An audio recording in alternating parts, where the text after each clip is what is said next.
नमो ज्ञानेश्वरा नमो ज्ञानेश्वरा निवृत्ती उदारा सोपानदेवा मुक्ताबाई नमो त्रिभुवन पावनी आद्यत्रय जननी देवांची जयांची केलिया स्मरण होय सकळ विद्यांचे अधिकरण तेचे वंदू श्रीचरण श्री गुरूंचे ते नमस्कारोनी आता।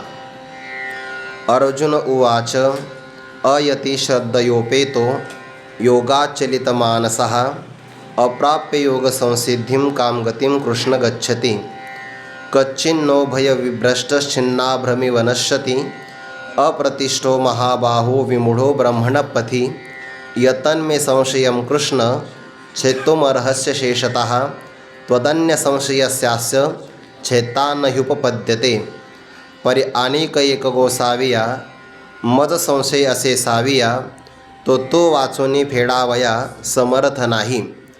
कैवल्य साम्राज्य चक्रवर्ती विश्वमाऊली ज्ञानोबाराय सकल ब्रह्मनिष्ठ गुरुजनांच्या परमकृपेने श्री भगवती ज्ञानेश्वरीच्या 6व्या अध्यायाचा क्रमशः आपण विचार चिंतन करतच आहोत। या प्रस्तुत असणाऱ्या प्रसंगामध्ये भक्तराज अर्जुनाने देवाला पहिल्यांदा एक प्रश्न विचारला की आपण सांगत आहात साम्या परोती जगी प्राप्ती नाही, पण जी समदृष्टी किंवा साम्य अवस्था प्राप्त करायची ते प्राप्त करण्यासाठी मन अतिशय स्थिर असावं लागतं, परंतु माझ्या मनाचा विचार केल्यानंतर मला असं वाटतं की चंचल स्वभावामुळे या स्थितीमध्ये मला फार काळ काही राहता येणार नाही।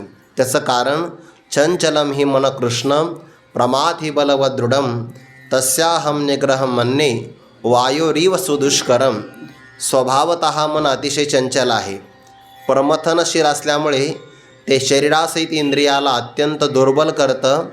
त्याच्याकरिता आपण कितीही उपाय जरी केले तर ते उपायाला दाद देत नाही आणि अनेक वासनेने संपन्न असल्यामुळे याचा निग्रह करणं अतिशय अशक्य आहे। मला तर असं वाटतं मनाचा निग्रह करणं म्हणजे प्रचंड वेगाने प्रवाहित होणाऱ्या वाऱ्याला थोपविण्यासारखं आहे। हे जसं कठीण तसा मनाचा निग्रह कठीण। आणि मग हे ऐकल्यानंतर एखादी व्यक्ती असं म्हणेल, जर मन आपलं चंचल असेल आणि चंचल मन स्थिर झाल्याशिवाय साधना घडतच नसेल, इतका जर मनाचा निग्रह सुदुष्कर असेल तर मग मनाचा निग्रह न केलेला चांगला असं स्वभावतः कोणालाही वाटेल। आणि स्वभावतः आपल्या मनाची हीच भावना असते की जे जे आपल्याला निग्रह करता वाटतं त्याचा निग्रह मन करत नाही। मनाला असं वाटतं की आपल्या स्वभावालाही काहीतरी मुरड घालतात, त्यामुळे मन या वृत्तीला दाद देत नाही आणि मनाचा निग्रह केल्याशिवाय तर परमात्मा प्राप्ती होत नाही। पण नेमकं करावं काय? भगवान म्हटले, बरोबर आहे अर्जुना, असंशयम महाबाहो मनोदुर्निग्रहम चलम। तो म्हणतो तसंच आहे, आदिबात यामध्ये संशय घेण्याचं काही कारण नाही। मनाचा निग्रह फारच कठीण आहे आणि मन चंचल आहे असं म्हटल्यानंतर मनोनिग्रह करिता देख मन खवळे अधिकाधिक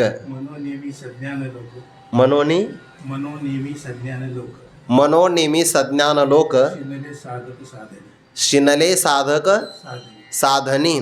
मनाचा निग्रह जर करायला गेलं तर मन जास्त उसळी घेतं, खवळतं। वायू बांधवेल मोठे अग्नी प्राशवेल अवचटे काळ जिंकवेल तत्वता त्रिभुवनाची लाभेल सत्ता मनोनिग्रहाची वार्ता तुझविन अच्युता न कळे। हा भागवतामध्ये आलेला प्रश्न आणि गीतेमध्ये आलेला प्रश्न सारखाच आहे। उत्तर देणारा वक्ता एकच आहे, फक्त प्रश्नकर्ते बदललेले आहे। गीतेमध्ये आहे भक्तराज अर्जुन आणि श्रीमद भागवतामध्ये आहे भक्तराज उद्धवजी, आणि दोघावरही भगवंताचं सारखंच प्रेम आहे। वैकुंठवासी गुरुवारी धुंडा महाराज सांगायचे, बुवा देवाला सुद्धा आपल्या जीवनामध्ये 2 शिष्य मिळाले, एक तारुण्यामध्ये मिळाले आणि एक ओतार वयामध्ये।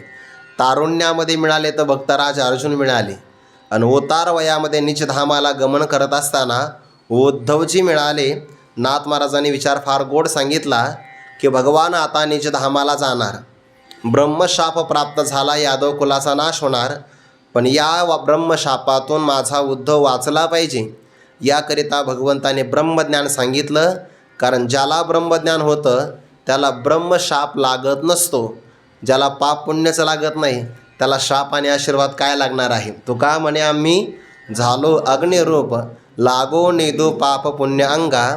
दे उद्धवजींना ब्रह्मज्ञान सांगावं म्हणून भगवंताने भागवताची निर्मिती केली. आणि भक्तराज अर्जुनाला रणांगणावर वातावरण योग्य नव्हतं.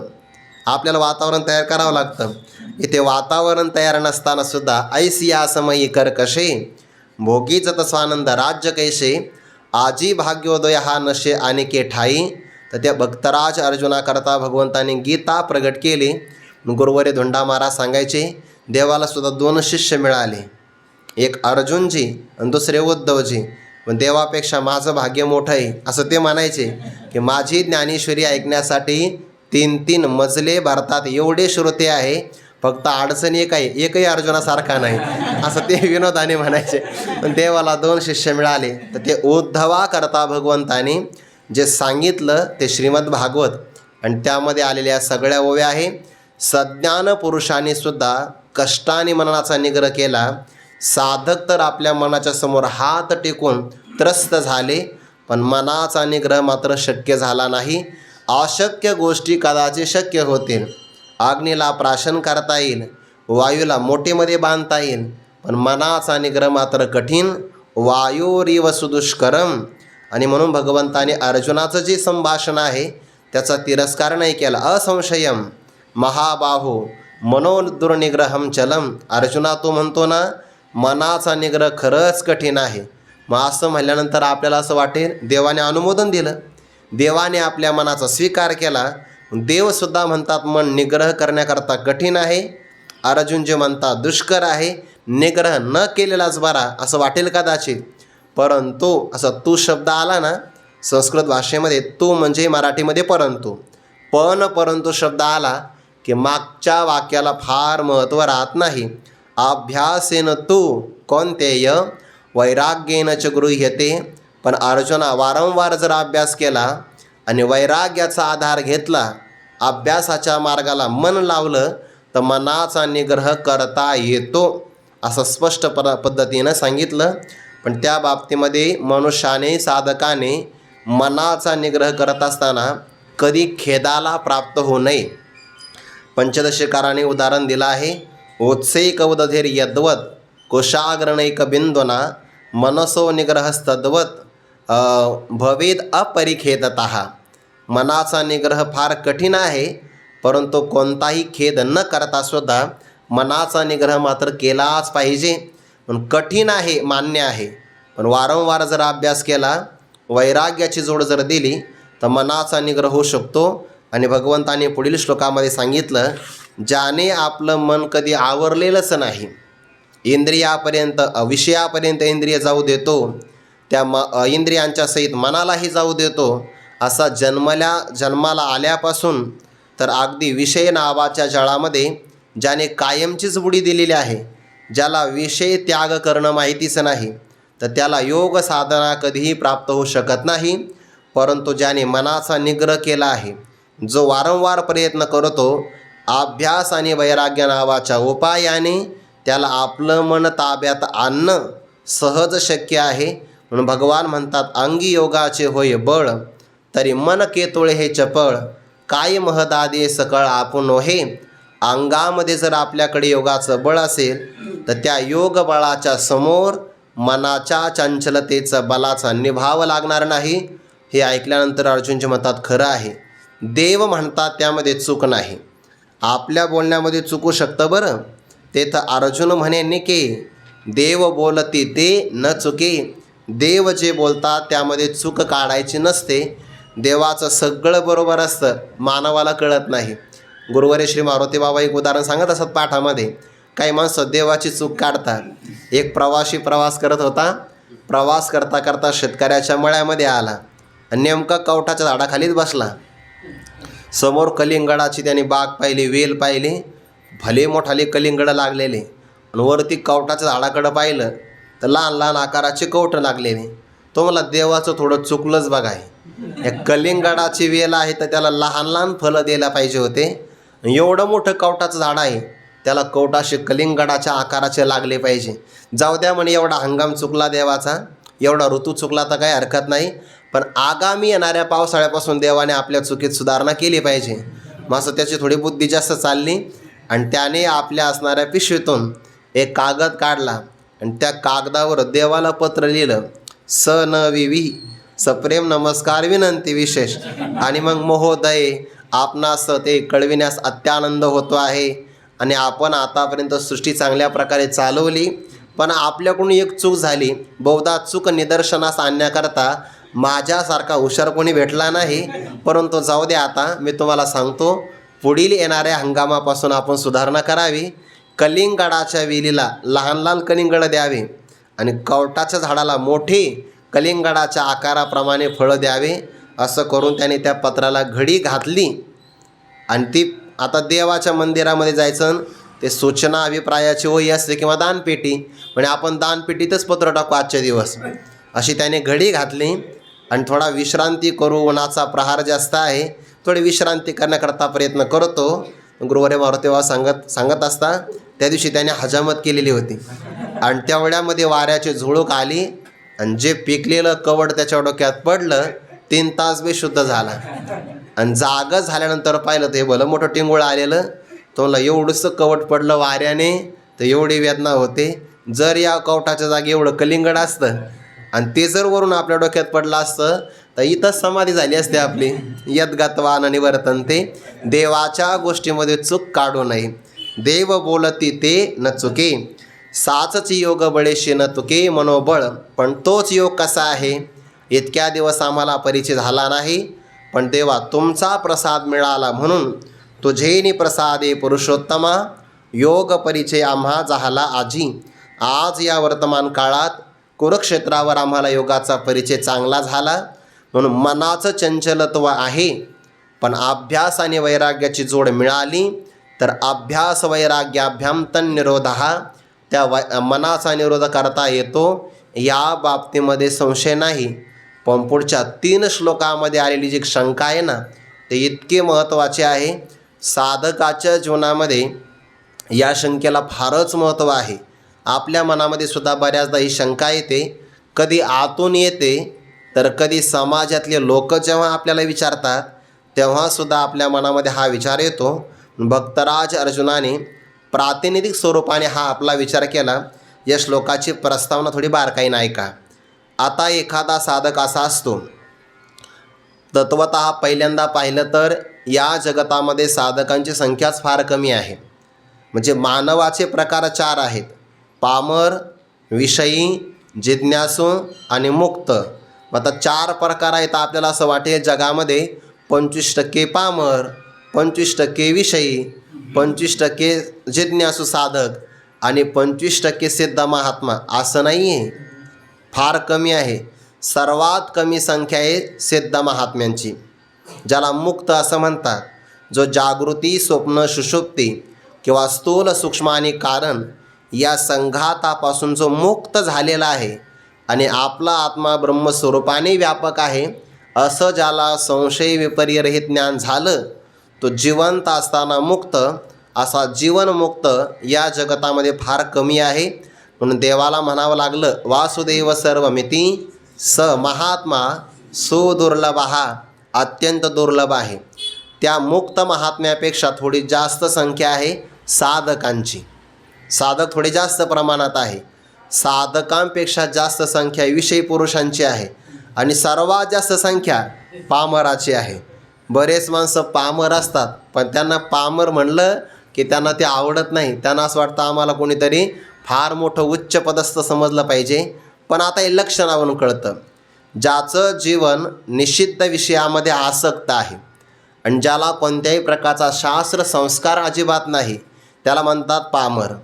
जो इहलोकातल्या विहित भोगामध्ये आसक्त आहे आणि परलोकातले दिव्य भोग भोगावे म्हणून ज्याची रुची आहे त्याला विषयी म्हणतात. त्या पामरापेक्षा विषयी थोडा बरा आहे, कारण तो निषिद्ध असो किंवा कोणतेही असो, अंगामनाशी रुचावे, येतुलेनी कृत्याकृत्य नाठवे, जो करणे याचने नावे भलतेच करी, त्याला म्हणतात पामर.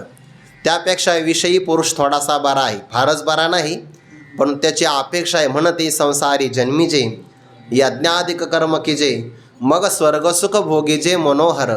तो दिव्य भोगामध्ये आसक्त म्हणून त्याला विषयी म्हणतात. हे दोघंही स्वतःचा उद्धार नाही करत. त्यांना गुरूंचा सेवा करावी लागते आणि त्यांना ते आवडत नाही. अगर्वता करावे दास्य सकळ आणि सर्वाचा परित्याग करावा. काही काही विद्यार्थी आळंदीला येतात बघा, श्रीमंत असतात घरचे, पण इथे आल्यानंतर सकाळी लवकर स्नान करायचं, ते हिवाळ्यात करायचं, लवकरात लवकर पाठाला जायचं, त्रास होतो. आणि मग तो वैतागाने कधी कधी काय म्हणतो, काय आमच्या आईवडिलांना आमचं ओझं झालं होतं काय माहिती, आम्हाला आळंदीला पाठवून दिलं, असं वाटतं की नाही. असं म्हणून पामर आणि विषयी पुरुष स्वतःचा उद्धार नाही करू शकत. पण ज्याला सत्संगतीने विवेक प्राप्त झाला, ज्याने असं ऐकलंय की मानवी देहामध्ये आपला उद्धार होऊ शकतो, या पलीकडे आपल्याला उद्धार करण्याकरता पुन्हा संधी मिळणार नाही. मागोता हाची जन्म पावशी, भोगिले सुखदुःख जानशी, हे तो न घडे रे सायासी, कार्य अंधवशी जाणून या. तो कोबारांचं प्रमाण हे आपल्या कायम डोळ्यासमोर पाहिजे. सकाळी उठल्याबरोबर आपल्याला हे जर प्रमाण आठवलं की परत आपल्याला ही संधी मिळणार नाही. मिळेल का परत? कितीही जरी आपण प्रयत्न केला तर अशी सुसंधी आपल्याला कधीच मिळणार नाही. मानवी देहात आहोत आपण. भारतासारखा देश, महाराष्ट्रासारखा प्रांत, वारकरी संप्रदायासारखा दिव्य संप्रदाय आणि ज्ञानोबाऱ्यासारख्या वात्सल्य संपन्न संतांच्या चरणकमलाजवळ आपण आहोत. आणि ज्ञानोबाऱ्यांच्या मुखारविंदातली वाणी म्हणजे ज्ञानेश्वरीचं आपण चिंतन करतो. काय योग आहे! स्वर्गातल्या देवाला सुद्धा नाही हा भाग्याचा योग, किंवा हे परमभाग्य अंगी विरंचीही नाही. ब्रह्मदेवाला सुद्धा हे भाग्य नाही. आणि एवढी संधी परत मिळणार आहे का? आपण म्हणतो नाही नाही, परमार्थ आम्ही थोडा दम्माने करू, निवांत करू, नंतर करू. हे थोडे 2-4 कामं राहिलेले आहे. एकदा हे कामं आवरले ना महाराज, मग दिंडीत यायला मी मोकळा. अरे मग काकडा ऐकू येत नाही, तुला दिंडी पुन्हा सापडत नाही, तुला सापडण्याकरता सगळे लोक कामाला आता कशाला येतो? तारुण्य सगळं संसाराला दिलं आणि उतार वयामध्ये म्हणतो परमार्थ शक्य आहे का? मागोता हाची जन्म पावशी, हाची म्हणजे हाच मनुष्य देह, मागोता म्हणजे पुन्हा एकदा प्राप्त होईल का? नाही. हे तो न घडे रे सायासी. कितीही प्रयत्न जरी केला आपण तर अतिशय कष्टाने सुद्धा आपल्याला मानवी देह परत मिळणार नाही. म्हणून दररोजचं आपलं जीवन हे आपल्याला परत मिळणार नाही असा विचार मनी मानसी धारण करून सदैव आपल्या जीवनातले क्षण आणि क्षण चांगल्या सत्कार्यामध्येच व्यतीत केले पाहिजे. निष्काम कर्म, निष्काम उपासना, तत्त्वज्ञानाचं श्रवण, स्वाध्याय आणि सगळ्यात महत्त्वाचे संत संगती. संतांच्या सानिध्यात राहिलं ना, सहज परमार्थ होतो बघा, सहज परमार्थ. साधू संगम एवच, संतांची संगती मनोमार्ग गती, आकळावा श्रीपती येणे पंथे. पुन्हा आपल्याला हा जन्म मिळणार नाही असा विवेक ज्याला प्राप्त झाला त्याला म्हणतात जिज्ञासू साधक. आणि तो विचार करतो, मी जर आता या देहामध्ये मुक्त झालो तरच माझं कल्याण आहे, नाही जर मुक्त झालो तर मला 84 लाख देहामध्ये प्रवास करावाच लागणार आहे. आगामी येणाऱ्या जीवनाची आपल्याला कल्पना नसते आणि म्हणून आपण बेसावध असतो. भविष्यातले जर आघात आपण पाहिले, आपलं काय काय होणार आहे थोडासा विचार केला पाहिजे आपण. ते कधी कधी त्या ऊसाच्या कारखान्याला, ते साखर कारखान्याला ऊस वाहणारे बघा गाड्या असतात. जुन्या काळात तर लाकडी चाकं त्याला होते, हल्लीच्या काळामध्ये आता हवेचे टायर त्याला आले आहे त्या गाडीला. पण तरीसुद्धा बैलाच्या मानेवरचं ओझं कमी नाही झालेलं. तुम्ही जर कधी ते जुंपलेले बैल पाहिले तर मग कळतं की किती प्रचंड ओझं त्याला वागवायला. पूर्ण वाकून गेलेला असतो तो, पूर्ण वाकून गेलेला. बरं खायलाही जास्त काही त्याला देत नाही. वाढे ऊसाचे वरती असतात पण त्याला खायला मिळत नाही आणि प्रचंड असणारे फटके त्याच्या अंगावर बसतात. कधी आपण विचार केला का जर आपल्याला हा जन्म मिळाला तर? मिळू शकतो ना, त्याच्यामध्ये अडचण काय? किंवा कधी कधी ते गाढ वाजतात बघा चंद्रभागेच्या वाळवंटामध्ये, प्रचंड वाळू त्यांच्या पाठीवर टाकली जाते, प्रचंड नुसते फटके, तर ते वाळू वाहून वाहून त्यांच्या अंगाला जखमा झालेल्या असतात. काय मिळतं बरं? किंवा कुत्रं दिसलं तर कोणी दगड मारतं विनाकारण, की त्याच्या अंगावरून गाडी जाते. कधी पंचनामा होतं का कुत्र्यांचा? नाही. पोलीस येतात पाहायला? किंवा एखादी रुग्णवाहिका येते का? नाही. मग ही सुद्धा जन्मच आहे की नाही? प्रचंड दुःखाने संपन्न भोग येऊन येत सगळ्या ह्या. आणि आगामी काळामध्ये हे काही काही लोक वणवा लावून देतात, तर त्या वणव्यामध्ये वारुळं असतात, वारुळामध्ये एखादा साप अडकून जातो, मारावं लागतं त्याला. तर वारुळामध्ये मुंग्या असतात, वणवा लावला की ते सगळे मेले जातात. मग हे सुद्धा जन्म आहे ना, देहच आहे की नाही. पण आगामी हा जन्म सुटल्यानंतर आपल्याला भविष्यकाळामध्ये हे सुद्धा देह मिळू शकतात, माहिती नाही ना. माशाचा जन्म मिळाला आणि एखाद्याने पकडलं तर बाजूला काढल्याबरोबर मरण आहे. एवढे दुःखदायक असणारे सगळे भोग घटक आगामी जीवनामध्ये भोगावे लागणार आहे. आता काही नाही वाटत मनुष्य देहामध्ये. आता लोक आपल्याला आमंत्रण देतात, जेवणाचे सत्कार करतात, हे सगळं बरं वाटतं आणि मनुष्याला वाटतं हाच परमार्थ आहे. अरे हे फक्त अन्नपानाचं सुख आहे, खरा परमार्थ याच्या पुढचा आहे. पण कधी आपण त्याचा विचार करत नाही. आपल्या डोळ्याच्या समोर इहलोकातले भोग येतात आणि तो कोबाऱ्या सावध करता. तो का म्हणे, इह लोकीच्या व्यवहारे नये डोळे धुरे भरोने राहो. डोळ्याच्या समोर एक पडदा आला त्यामुळे कळत नाही, पण विवेकाने ज्याने हा पडदा दूर केला त्याला साधक म्हणतात. आणि तो पश्चातापाने दग्ध आहे. काय मी उद्धार पावेन, काही कृपा करील नारायण. ऐसे तुम्ही सांगा संत जन, करा समाधान चित्त माझे. काही हे खंडईल कर्म, पारुषतील धर्माधर्म. कास याने कळेल ते वर्म, मनोनिश्रम वाटत असे. असा जो विवेक करतो ना त्याला साधक म्हणतात. पामर आणि विषय हा विचारच करत नाही, त्यांच्या गावातच विचार नाही, त्यांच्या घराजवळ सप्ताह होतो पण ते कधी कीर्तन ऐकायला येत नाही. आणि जर कीर्तनच ऐकायला आला नाही तर त्याला विचार मिळणार कुठून? हे ऐकल्याशिवाय विचार मिळत नाही. श्रवणाचे मिसे बैसावे येवणी, साम्राज्य भुवनी सुखे नांदे. पण तो विचार त्यांच्या गावाला सुद्धा नाही. म्हणून ऐकण्याकरता आणि चांगलं ऐकायला मिळावं यासाठी सुद्धा फार मोठं पुण्य असतात. हल्लीच्या काळामध्ये उत्सव मोठाले होतात, पण विवेकाची प्राप्ती किती होते हा सुद्धा संशोधनाचा विषय आहे.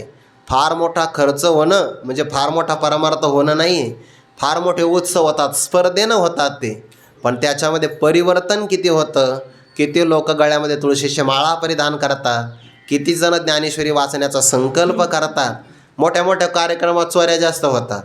मग आता तिथं परिवर्तन आहे, बऱ्याचदा होतं की नाही असं. म्हणून हे बाह्य रंगाला महत्त्व नाही, आंतरिक बदल किती होतो याला फार महत्त्वाचा आहे. म्हणून विवेक आहे, विवेक. आणि तो ज्याला मिळाला म्हणून विवेक, पुढे वैराग्य, समाधी, षटक आणि मुमुक्षुत्व असा एखादा साधक दैवयोगाने परमार्थ मार्गाला लागला. आता पुढचं मला प्रवेश करायचं या श्लोकामध्ये. असा साधक परमार्थ मार्गाला लागला, पण बऱ्याचदा घडतं काय, तो जेव्हा ज्ञान साधना करतो तेव्हा त्याने कर्म सोडलेलं आहे, त्याने विविध देवतांची उपासना सोडलेली आहे आणि फक्त सद्गुरूंच्या जवळ जाऊन श्रोत्रिय ब्रह्मनिष्ठ कृपाळू सद्गुरूंच्या कमलाजवळ जाऊन तनुमनो जीवे चरणांसे लागावे आणि अगर्वता करावे दास्य सकळ. मग अपेक्षित आपुले तेही सांगतील पुशिले, जेणे अंतःकरण बोधले संकल्पा नये. असा साधक ज्ञानाची साधना करतो आहे, कर्म त्याचं सुटलेलं आहे म्हणजे त्याने सोडलेलं आहे, उपासनाही त्याने सोडलेली आहे. आणि झालं नेमकं काय, श्रवण मनन निधिध्यासन तत्वन पदार्थ शोधनम हे अंतरंग साधना तो करतो. पण झालं नेमकं असं की त्याचं आयुष्य कमी होतं. आयुष्य कमी असल्यामुळे आणि दुसरं कारण त्याच्या प्रयत्नाची शिथिलता असल्यामुळे ब्रह्मज्ञान न होताच त्याचा देह पडला. आता जर त्याला ब्रह्मज्ञान झालं असतं तर ब्रह्मज्ञानातून त्याला मोक्ष मिळाला असता. ब्रह्मज्ञान न झाल्यामुळे अविद्या तशीच आहे, म्हणून त्याला ब्रह्मज्ञानाच्या अभावी मोक्ष मिळणार नाही. चांगलं ऐका बरं, तत्त्वज्ञानाचं श्रवण केलेलं आहे पण ब्रह्मज्ञान परिपूर्ण न झाल्यामुळे मोक्ष मिळाला नाही, पहिलं कारण. दुसरं कारण, कर्म सोडल्यामुळे स्वर्ग मिळणार नाही आणि उपासना सोडल्यामुळे ब्रह्मलोकाची प्राप्ती होणार नाही. मग आता त्याला ब्रह्मलोक नाही, स्वर्गलोक नाही, ब्रह्मज्ञानाच्या अभावी मोक्ष नाही. बरं, वाईट कर्म करत नाही म्हणून नरकादी योनी नाही आणि सत्कर्माची आराधना केली नाही. मग अशा पुरुषाला नेमकी कोणती गती प्राप्त होते? आणि हा प्रश्न आपल्या जीवनामध्ये आहे. बऱ्याचदा आपण साधना करतो, पण जर आपला आयुष्य भावनू मावळण्याच्या अगोदर जर आपल्याला भगवत दर्शन साक्षात्कार झाला तर सफलता आहे. पण बऱ्याचदा साधक येण्याची घाई करतो, पण आल्यानंतर निवांत राहतो आणि प्रमाण देतो, पडोन राहीन तये ठाई, ओगाची संताची पायी, न मागे न करी काही, तुझे आन गा विठोबा. पण या प्रमाणाचं तात्पर्य लक्षात येत नाही.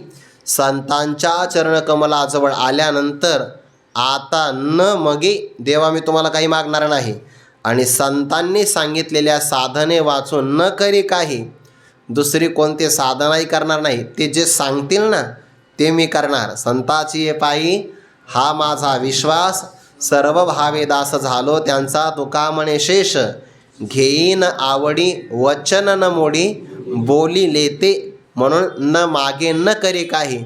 पण बऱ्याचदा काही जण आपल्या आळसाचं अनुमोदन देण्यासाठी हे प्रमाण घेतात. मग आता त्याला नेमकी कोणती गती मिळणार? प्रयत्नामध्ये शिथिलता आहे किंवा त्याचं आयुष्य अल्प आहे. असा अल्प आयुष्य साधक जर ब्रह्मज्ञानाच्या अभावी मुक्त न होता त्याचा देह पडला तर मग त्याला नेमकी कोणती गती होते? हा झाला पारमार्थिक विचार. बऱ्याचदा समाजातले लोकसुद्धा आपल्याला विचारतात, महाराज तुम्ही एवढे दिवस आळंदीला राहता, मग आता पुढं नेमकं काय करायचं, आता तुम्हाला काय मिळणार आहे? आणि त्यांचं ऐकलं की आपल्याला असं वाटतं खरंच आपलं काही चुकलं तर नाही ना. कारण आपल्या वर्गातले वर्गमित्र आपल्यापेक्षा कितीतरी पुढं गेले, श्रीमंत झाले, सगळ्या भौतिक अनुकूलता त्यांच्याजवळ आहे, आणि आपल्याला तर अजून काहीच नाही. प्रवचनही आपल्याला लोक जास्त देत नाही, कीर्तनाच्या सेवाही जास्त मिळाल्या नाही, कधी कधी आपला स्वरही जातो, लोक आपल्याला ओळखत नाही, मग आपलं काही चुकत तर नाही ना. असं समाजाचं वाक्य ऐकलं की साधकाच्या स्वतःच्या मनामध्ये पुन्हा कधी कधी वेगळा विचार येतो. आणि कधी कधी पारमार्थिक अंगाने प्रयत्न अल्प असेल किंवा अल्प आयुष्य जर त्याचं असेल तर त्याला साध्य मिळत नाही. मग अशा साधकाचं नेमकं होणार काय? समाज तर म्हणतोच आहे की तुमचं आता सगळं संपलेलं आहे. हे समाज तर आपल्याला कधी चांगलं म्हणणारच नाही. समाजाची या भावना विपरीत असते.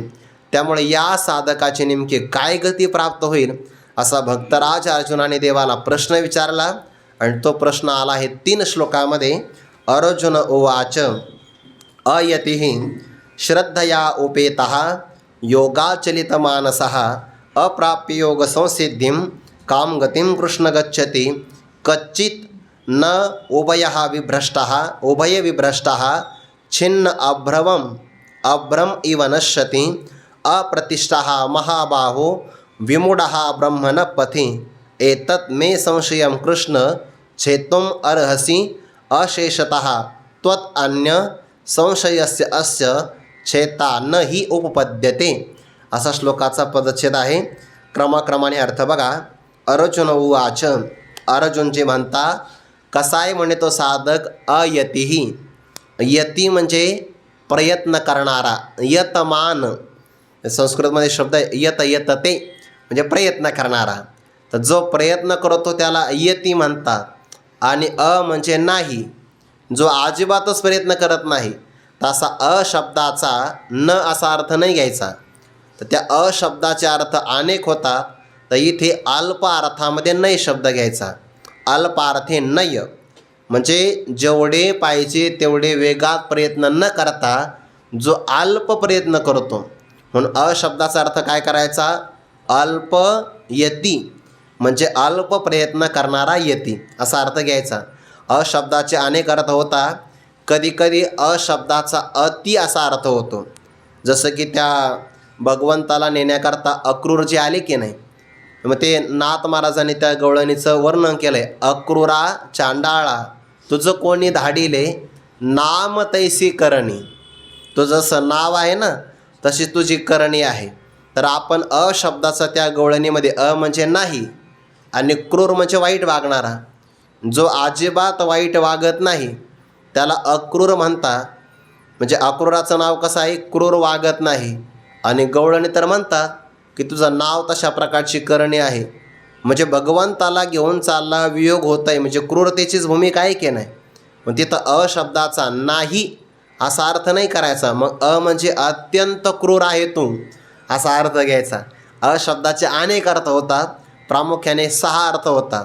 आणि इथला जो अर्थ घेतला आहे तो अल्पार्थे नय या अर्थाने घेतला.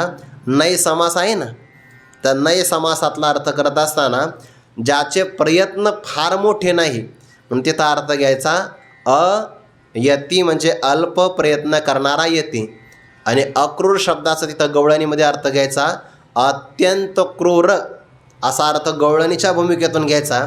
आणि एरवी अक्रूर शब्द आला की जो स्वभावाने क्रूर नाही त्यांना म्हणतात अक्रूर. एरवी वेगळा शब्द असेल तर एकटा असेल तर मग अक्रूर म्हणजे स्वभावाने दयाळू. आणि गवळणी वियोगाने संतप्त झाले आहे म्हणून त्या अक्रूरला म्हणतात तुझं नाव तसेच करणे आहे असा अर्थ घ्यायचा. अयतीही जो अल्प प्रयत्न करणारा आहे. हे सगळं आपलंच वर्णन आहे बरं. आपले प्रयत्न मंद असतात, मंद अयती. पण श्रद्धा चांगली असते आपली. श्रद्धया म्हणजे श्रद्धेनं, उपेता म्हणजे संपन्न. जो श्रद्धेनं संपन्न आहे. श्रद्धा कशाला म्हणतात? शास्त्र आणि गुरूंचं वाक्य यांच्यावर असणारा आत्यंतिक विश्वास त्याला श्रद्धा म्हणतात. आणि श्रद्धा ही एकदाच बसत असते. श्रद्धा फार मोठी आहे. श्रद्धा कधी खंडित होऊ देऊ नये. श्रद्धा खंडित झाली की व्यक्तीचा नाश होतो. म्हणून भगवंताने सांगितलं ना, श्रद्धावान लभते ज्ञानम. श्रद्धावानालाच ज्ञान प्राप्त होतं. ज्याची अश्रद्धा आहे त्याला ज्ञान कधीही प्राप्त होत नाही. श्रद्धा फार महत्त्वाची आहे.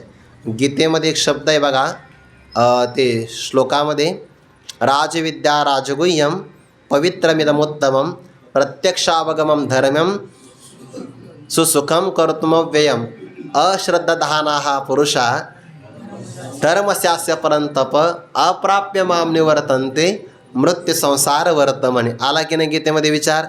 अश्रद्धावान असेल तर मला प्राप्त होत नाही आणि श्रद्धावान असेल तर त्याला ज्ञान होतं. श्रद्धावान लभते ज्ञानम. परमार्थाचा अधिकारी कोण? जो श्रद्धेनं संपन्न आहे.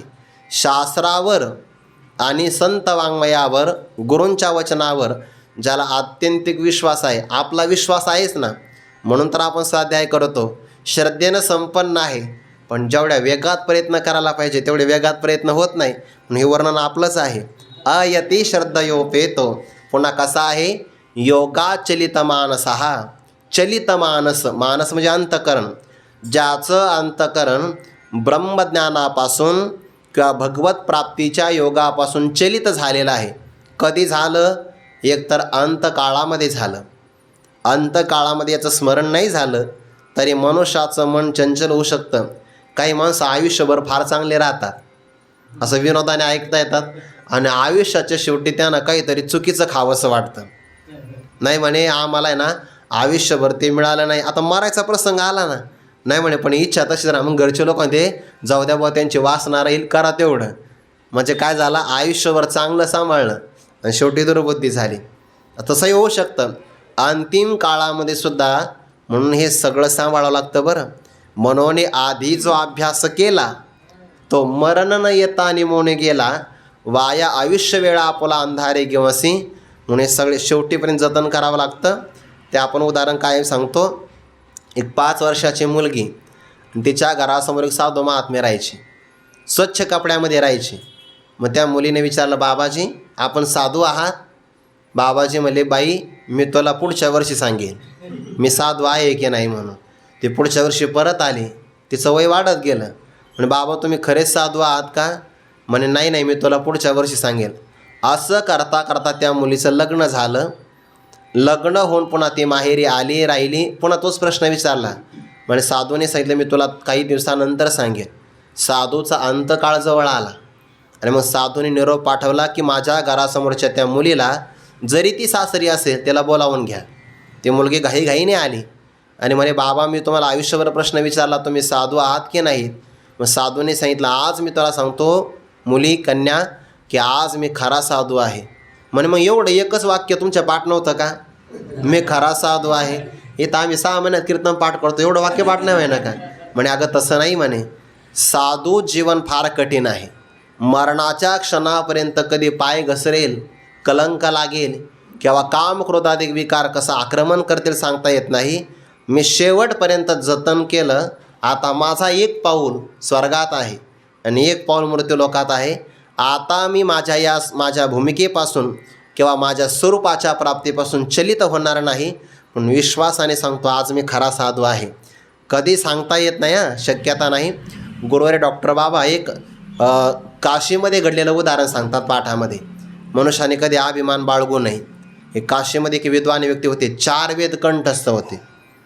पण त्या मग आपल्या ज्ञानाचाही अभिमान होतो कधी कधी. मग ज्ञान चांगलं असतं, ज्ञानाचा अभिमान चांगला नसतो. नम्रता विद्या विनयीन शोभते, नम्रता असावी पण फारच अभिमान. आणि मग अभिमान झाला तर माणसं कोणाला जुमानत नसतात. ज्याला थोडं चांगलं जमलं ना, ते मग पहिलं अभिमानाचा पहिला घटक इतराला कमी बुद्धीनं पाहणं किंवा इतराचे दोष पाहणं. हे अभिमान आला की त्याच्या पाठीमागे हे दोष येत असतात. प्रचंड विद्वान, 4 वेद पाठ, पण अभिमान. आणि त्या काशीच्या गल्ल्या आहे ना, अशा अरुंद गल्ल्या आहे. आता थोडासा विकास झाला, आता बरं आहे. पण जुन्या काळामध्ये अरुंद गल्ल्या असायच्या.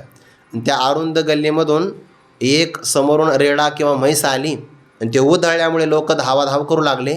तर त्याच्यामध्ये 4 वेद पाठ असणारा हा वैदिकसुद्धा होता. त्या घाईघाईमध्ये एका लोखंडाच्या खांबाला त्याच्या मस्तकाची धडक लागली आणि स्मृतीचा जो बुद्धीतला कप्पा आहे ना, त्या स्मृती केंद्राला धक्का लागला. आपला मेंदू खूप सूक्ष्म आहे बरं. जास्त ताण घेत जाऊ नका, रक्तवाहिन्या फुटतात म्हणतात रक्तवाहिन्यातल्या.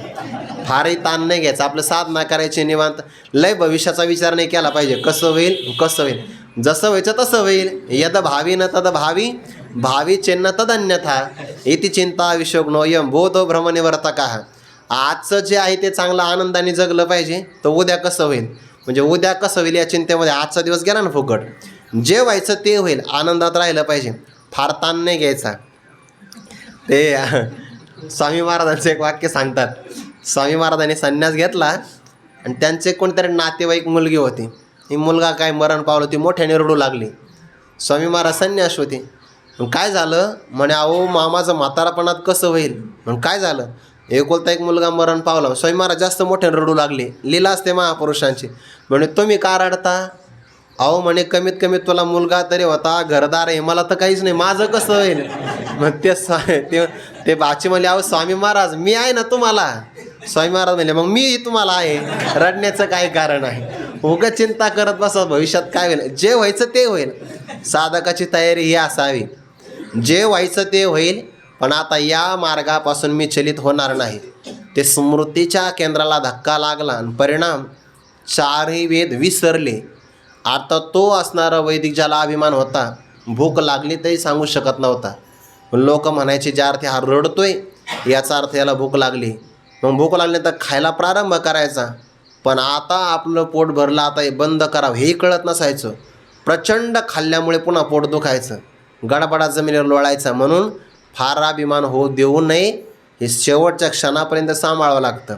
पण सदैव प्रार्थना करत राहावी आणि ओवी ध्यानात ठेवावे, अगर्वता करावे दास सकळ. ज्याच्या जीवनामध्ये प्रार्थना आहे, सद्गुरूंची शरणागती आहे, ईश्वर भक्ती आहे आणि संतांचं सानिध्य आहे, त्यालाच अभिमान होत नाही. नाहीतर मनोमार्गे गेला तर त्याला अभिमान होण्याची फार मोठी शक्यता असते. म्हणून मनुष्याने फार आपल्या बुद्धीलाही प्रामाण्य देऊ नये. बुद्धी भ्रष्ट व्हायला लागतंच काय. बुद्धीचा थोडा धक्का जरी लागला, कधी कधी दुःखाचे आघात होतात बघा. दुःखाचे आघात झाले तरी माणसं विचलित होऊन जातात. म्हणून हे शेवटपर्यंत सांभाळावं लागतं.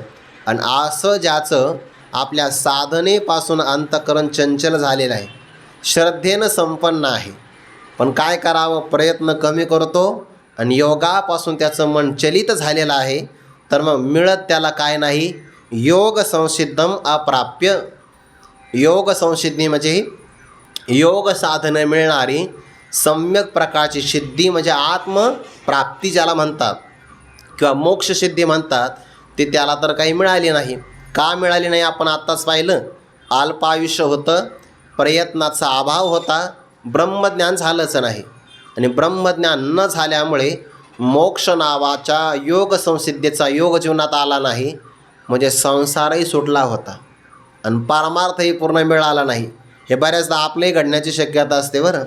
लोकांना, महाराज तुम्ही आळंदीला एवढं वर्ष राहिले, आता तुम्हाला इकडचे काही जमत नाही, कारण तिथं पहिल्यापासून सुरुवात करावी लागते. आणि इथे आले तर परमार्थामध्ये सुद्धा प्रचंड वेग नाही, म्हणजे प्रामाणिक प्रयत्न नाही. मग होईल कसं, पण हे प्रश्न आपलाच विचारला आहे. भक्तराज अर्जुनाला हा प्रश्न नाही आहे, कारण सगळ्या गतींचा मालक तो सारथी आहे त्यांचा. पण साधकाचं जर असं झालं तर अप्राप्य योग संसिद्धिम काम गतिम, कोणत्या गतीला हे कृष्ण गच्छती, तो साधक जातो किंवा कोणती त्याला गती प्राप्त होते. स्वर्ग गती नाही प्राप्त होणार, कारण त्याने कर्म सोडलेलं होतं. उपासना सोडली असल्यामुळे त्याला सत्यलोकाची प्राप्ती नाही होणार. ब्रह्मज्ञानच झालं नाही म्हणून मोक्ष नाही मिळणार. मग आता नेमकी कोणती गती होते? बरं, पाप कर्म करत नाही, नरकादी गती प्राप्त नाही होणार. एकच गती शिल्लक राहते, कोणती? पुन्हा मानवी देह मिळण्याची गती. एवढीच फक्त शिल्लक राहते आणि त्या पुनर्जन्माला तो प्राप्त होतो. म्हणून साधकाने कधीसुद्धा असा वाईट विचार करू नये की माझं नेमकं काय होईल. झालं तर चांगलं आपलंच होईल, आपल्याशिवाय अन्य कोणाचं चांगलं होणार आहे? कारण आपण चांगल्या मार्गावर आहे. नाही कल्याणकृत कष्टित दुर्गतीम तात गच्छते, आपली दुर्गती निश्चित होणार नाही असा विश्वास ठेवावा. सद्गती नक्की मिळणार आपल्याला, पण जर आपले प्रयत्न कमी असेल तर मग आपल्याला आगामी जन्म घ्यावा लागेल. आणि आगामी जन्मालाच आगामी प्रतिबंध असं म्हणतात. बरं, पण पुढच्या श्लोकामध्ये आलं कच्चित, असं होणार तर नाही ना? कसा म्हणे? उभय विभ्रष्टा. उभय म्हणजे कर्ममार्गातूनही भ्रष्ट झाला, ज्ञानमार्ग भ्रष्ट झाल्यामुळे मोक्ष नाही मिळाला. असा उभय मार्गातून भ्रष्ट झालेला, परिपूर्ण ज्ञानही नाही मिळालं, प्रयत्न तेवढे नव्हते किंवा अल्प आयुष्य होतं, आयुष्य तेवढं नव्हतं म्हणून ब्रह्मज्ञान झालं नाही, किंवा मग कर्ममार्ग सोडला होता म्हणून पुण्यच नव्हतं जवळ. अशा दोन्ही गुण भ्रष्ट झाला तर तो छिन्न अभ्रम इव, अभ्रमम नाही अभ्रम इव, एखाद्या ढगाच्या समूहापासून वेगळा झालेला एखादा मेघ ज्याप्रमाणे ज्याप्रमाणे नश्यती, नष्ट होतो, असा तर तो नष्ट नाही ना होत. दोन शब्द आले, नश्यती वा न नश्यती. ते न शब्द राहिला होता ना, कच्चित न, ते तिला न शब्द घ्यायचा वा या अर्थाने. वा म्हणजे किंवा, तो ढगाप्रमाणे नष्ट होत तर नाही ना, का नष्ट होतो? कच्चित शब्द वापरला, नष्ट तर होत नाही ना, का ढगाप्रमाणे नश्यती, नष्ट होतो की काय असं मला सांगावं. का बरं? अप्रतिष्ठा, कोणत्याही एका ठिकाणी तो चांगल्या प्रकारे प्रतिष्ठित, प्रकर्षेण स्थातिष्ठती म्हणजे राहणे, चांगल्या प्रकारे एका ठिकाणी राहणे त्याला म्हणतात प्रतिष्ठा. आणि ज्याची ती झाली नाही, आता इथं अशब्दाचा अल्पार्थ नाही घ्यायचा, नाही हाच अर्थ घ्यायचा, जो चांगल्या ठिकाणी प्रतिष्ठित झालाच नाही. पण हे महाबाहो ब्रह्मणः पथि विमूढाः, ब्रह्मप्राप्तीच्या पथापासून जो विमूढ झाला, मोहाला प्राप्त झाला किंवा अज्ञानी भ्रमित झाला, कुठेही चांगल्या प्रकारे प्रतिष्ठित झाला. जर तो कर्ममार्गामध्ये चांगल्या प्रकारे प्रतिष्ठित झाला असता तर त्याला स्वर्ग नक्की मिळाला असता. ज्ञान मार्गामध्ये प्रतिष्ठित झाला असता चांगल्या प्रकारे तर मोक्ष मिळाला असता. पण दोन्हीकडे सुद्धा अप्रतिष्ठा आहे. म्हणजे हेही नाही मिळालं, इदम च न लभ्य परम च न, इदम न प्राप्य परम न लभ्यते, असं झालं त्याला. हेही नाही मिळालं आणि भविष्यातलंही काही मिळालं नाही, तर मग आता त्याची नेमकी कोणती गती होते? असं घडतं की नाही? ते आपण उदाहरण पाहतो ना, एका मुलाला सांगितलं बुवा तेल आणि तूप घेऊन ये, म्हणजे जुन्या काळातलं धुपाटणं घेऊन गेला हातामध्ये, धुपाटणं. दुकानदाराने विचारलं तेल कशात द्यायचं? मग द्या या पात्रामध्ये. मग तेल मिळालं. आणि तूप कशात घ्यायचं? ते धुपाटणं विरुद्ध केलं, दुकानातच तेल सांडलं पण तूप घेतलं त्याने. पण तूप घेऊन घरी आला. मग घरच्याने विचारलं, अरे थोडं थोडं वाढण्यासाठी तूप असतं, स्वयंपाक करायला तेल लागतं, तू तूपच आणलं म्हणे. तुपाचा उपयोग नंतर असतो, पदार्थावर वाढण्यासाठी थोडं थोडं वाढावं लागतं, कधी कधी सुईने कधी दाबणाने असं वाढावं लागतं. तूप आणलं तो एक खरं आहे, पण तेल कुठे? त्याने पुन्हा ते पात्र विरुद्ध केलं. परिणाम काय झालं? तेलही गेलं, तुपही गेलं, हाती कमीत कमी हाती दुपाटणं तरी आलं त्याच्या. इथं नेमकं काय आहे? कर्ममार्ग सुटला म्हणजे संसार नाही मिळाला आणि ब्रह्मज्ञान नाही मिळालं तर परमार्थही सफल नाही झालं ना. तुकोबांच्या जीवनामध्ये असं घडलं होतं. लोक असे नाव ठेवतात. श्री रामेश्वर शास्त्रींनी सांगितलं की तुम्ही वया बुडवून टाका, आतापर्यंत केलेली साधना अभंग रचना बुडवून टाकायची, मग स्वतःच बुडवायची. मग आता ते अभंग बुडवायचे होते, ठीक आहे, अभंग देवाने सांगितलं तयार करा, आता देवच सांगतो या रूपाने बुडवायचे. मग काही लोक तिथं पण आले, ते नाही नाही नाही असे नाही बुडवायचे म्हणे, दगड बांधून बुडवायचे. बऱ्याच लोकांनी अशी काहीतरी करामत केली असेल, दगड बांधून ते बुडवायचे. आता अभंग बुडवले तर परिणाम काय झाला? परमार्थ बुडाला. आणि तुकोबाराय जेव्हा परमार्थाला लागले तेव्हा लोकावर असणारे जे कर्जाचे कागदपत्र होते ते आपल्या बंधूंना अर्धे वाटून दिले आणि अर्धे स्वतःच्या मालकीची इंद्रायणीच्या डोहात बुडवले. म्हणजे ते कर्जाचे कागदपत्र बुडावले तर प्रपंच गेला, आणि आता अभंग बुडवले तर परमार्थ गेला. मग संसारही नाही आणि परमार्थही नाही, दोन्हीकडे उणीव आली की नाही. म्हणून तसं तर तुमच्या जीवनात नाही ना घडलं, साधकाच्या जीवनामध्ये असं घडू शकतं. अप्रतिष्ठा हा महाबाहू, पण तुकोबारायांचा परमार्थ एवढा चांगला होता, संसाराला आपल्या हाताने अग्नी लावला होता, पण तुकोबारायांच्या परमार्थ जतन देवाला करावं लागलं. मग देव ते आले ना, 13 दिवसाच्या उपवासानंतर देव आले. गुरुवारी मारुती बाबा सांगत असता म्हणजे प्रभू तुम्ही ते भगवान आपल्या तुकोबारायांच्या कागदांचं त्यांना पाण्याचा बुंदसुद्धा लागला नाही. आणि जळी दगडासहित वह्या तारी येल्या जाय शराय, दगडसुद्धा तरले, पण ते अभंगाला बांधलेलेच तरले बरं. हे शेजारचे पाजारचे दगड नाही तरले, उलट ते शेवाळले त्यांनी दुसऱ्याला पाडलं. म्हणजे अभंगाला बांधलेले होते. थोडक्यात जे अभंगाला बांधलेले असतात, कळतं नाही, म्हणजे प्रवचनकार असो किंवा कीर्तनकार, अभंगाला बांधलेले पाहिजे. अभंगाला बांधलेले होते ते तरले, असा त्याचा अर्थ झाला. आणि मग तुकोबाराने देवाला विचारलं, देवा एवढा वेळ कसं काय लागला? तर गुरुवारी मारुती बाबा सांगत असतात, देव म्हणाले मी पाण्यात बसून या अभंगाचं पारायण करत होतो म्हणून मला वेळ लागला. पण तुकोबारांचा परमार्थ सफळ आहे. पण एखाद्या साधकाचं होऊ शकतं ना, अप्रतिष्ठा हा महाबाहो विमुळो ब्रह्मणपती. मग तो दोन्ही कोणून भ्रष्ट होतो का काय मेघाप्रमाणे? हे मला सांगा. मी तुम्हाला का विचारतो? एतद मे संशयम, हा माझा जो संशय आहे ना हे कृष्ण, अशेषतः छेतुम अर्हसी, माझा हा संशय परिपूर्ण रूपाने छेदन करण्यासाठी आपणच योग्य आहात. अर्हसी म्हणजे पात्र आहात, समर्थ आहात. माझ्या मनातला संशय आहे. नेमकं त्या साधकाचं होतं काय? ज्याचे प्रयत्न कमी होते, ब्रह्मज्ञान नाही झालं, किंवा त्याचं आयुष्यच कमी होतं. जसं की 1 तास उरला खटवांगरायाशी, आयुष्य कमी. परीक्षित राजाप्रमाणे 7 दिवसाचं आयुष्य असं घडू शकतं, किंवा ध्रुव बाळाप्रमाणे एखाद्याला 6 महिन्याचं आयुष्य. जे उदाहरण वेगळ्या अंगाने बरं आहे. एखाद्याला 6च महिने मिळाले, एखाद्याला 7 दिवस मिळाले, एखाद्याला 1 तास शिल्लक राहिला. असं अल्प आयुष्य असताना नेमकं होतं काय?